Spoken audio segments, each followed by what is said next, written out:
Today we are going to discuss one of the most recognizable vintage hairstyles of all times, the Victory Rolls from the 1940s. We are going to discuss why this hairstyle is so iconic and the historical significance behind it. So let's get into it.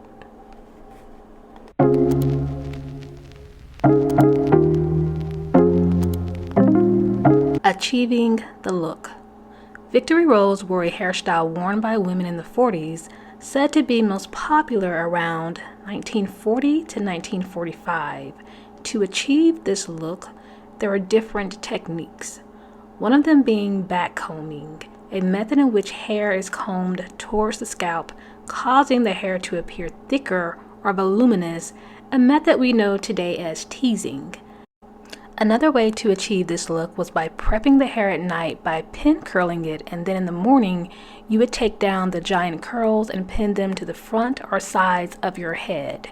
And a third technique, and probably the most common, was curling the hair with rollers prior and then smoothing the curls with a soft brush. Not destroying the curls, just smoothing them out a little bit. And then using your fingers to form the two big barrel curls in the front section of your head. Now when I wear this look, this is the method that I found the most easiest and practical. I found that this method makes it easier for the hair to fall into formation.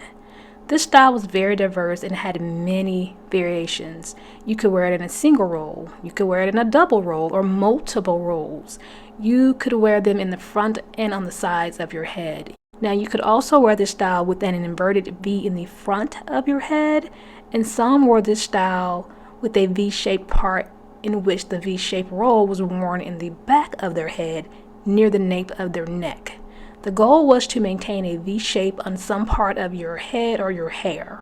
Now just to add to this, women would also wear a V with 3 dots and dashes on accessories such as gloves and handkerchiefs as well. Now the vingle, another variation of the Victory roll, was also popular during this time. This style was mainly for women with shorter hair or encouraged long-haired women to cut their hair. The style was achieved by parting the hair into 4 V sections and then rolling the hair up into large circles fastened by bobby pins. Snoods and bandanas were also commonly worn with this look as well. So where does the style get its name? We don't know who exactly created the style, but it was said that the V-shaped hairstyle semblance is directly associated with post-war movements in the aviation aerobatic maneuver of planes. During this time, the fighter planes of World War II would spin around horizontally as a sign of victory or celebration, leaving balls or rolls of exhaust lingering in the sky. Another theory is that the style was named in honor of women supporting their husbands, men, and soldiers returning home in victory over the war. The third theory of how this style got its name is just from the women personally declaring victory for their personal struggles during a tough time and seeing each day as a victory. And for African American women who worked in support of war efforts during this time, the V also symbolized victory over freedom overseas and victory over oppression at home. The relevance of victory rolls during World War II. To further give you some context on this, let's take it back to the 30s for a second. So the Great Depression lasted from August 1929 to 1939. Now, what caused the Great Depression is said to be a number of things, such as the stock market crash, government policies, bank failures, lack of money supply, and the Smoot-Hawley Tariff Act as it pertained to American imports and exports. Whatever the reasoning, the Great Depression hit, and it hit hard. So when this happened, millions of Americans lost their jobs and homes as a result of the stock market crash of 1929. Employment rates were low, but not when it came to women. Why is this? Well, due to this, more jobs became available to women, known as women's work jobs, that were less impacted by the stock market, such as beauticians, maids, cooks, teachers, nurses, and manufacturing jobs such as sewing. White women were given more civil service jobs, and Black and Hispanic women were mainly confined to domestic work. Men weren't breadwinners during this time, and marriage rates also declined, causing single women to find ways to support themselves. So now that we know women were working, let's fast forward to World War II, which lasted from September 1st, 1939 to September 2nd, 1945. Although the war had been going on for years, the United States didn't get involved until December 7th, 1941, the attack on Pearl Harbor. So when men left to go participate in the war, it left a huge gap in the labor force, job roles usually filled by men. There was also a need for ample industrial production to supply the American military with the needed machinery. At this point, the U.S. had no choice but to call women into the workforce. White, Black, Hispanic, all women were called into the workforce to help make bombs, airplanes, and other industrial products needed for the war in everyday single life. Now that women had already been working prior, the response was huge when women were called to work in factories.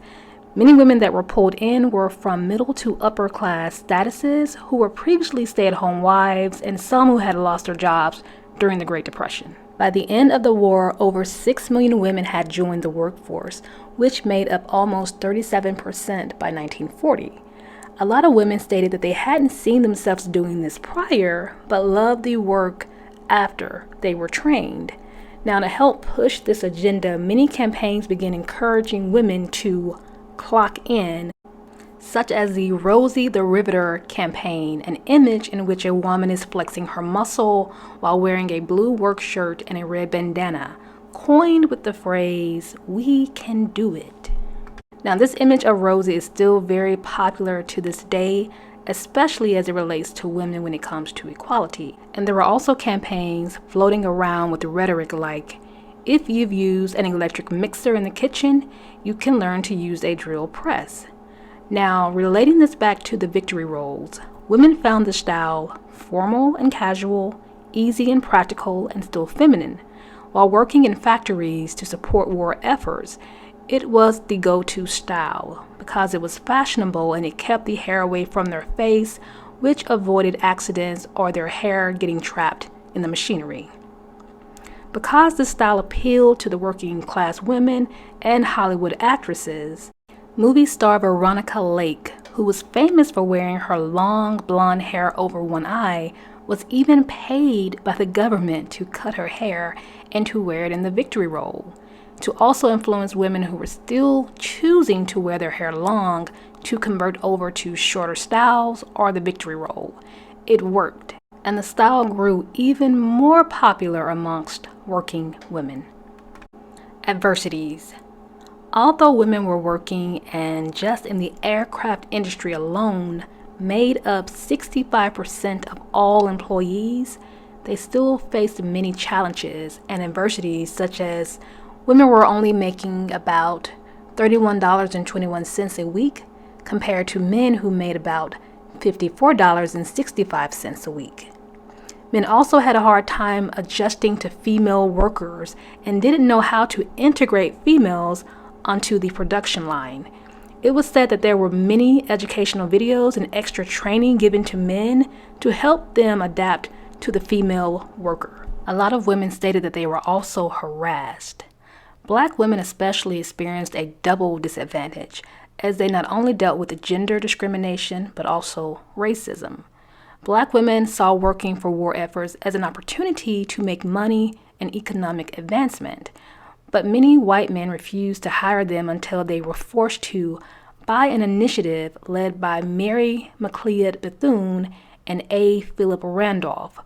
They worked together to bring hiring discrimination to President Roosevelt, who in return signed an executive order banning racial discrimination in the defense industry, resulting in 1 million African Americans entering into paid service, and 600,000 of those were Black women. Unfortunately, after the war was over and men started to return home, many women were forced out of their jobs and back to being homemakers. It was said that 61 to 85% of women still wanted to keep their jobs, but were still forced out to make room for retiring soldiers who needed to get back on their feet. Needless to say, even though women returned back to their homes, I do think women being out there in the field, working for themselves, I think it gave them a sense of honor and a sense of pride. I think it sparked them to want to see what their capabilities or their true potential was. And I also think that silently, the movement for women equality had begun. So in conclusion, the victory roll is not just one of the most recognizable hairstyles of the 1940s, but also a symbol of bravery, courage, support, and victorious moments for the state of the world during that time and personal victories for self. The staple hairstyle is also a reminder of a pivotal time in history where women were challenged and called upon. Not only did they respond, but they showed up and they showed out. They were heroes in their own right, and their strength and sacrifice was not only shown through their actions, but also through their hair. Well, that concludes our video for today. Please feel free to like, comment, and subscribe. Thank you so much for watching, and I'll see you in the next one.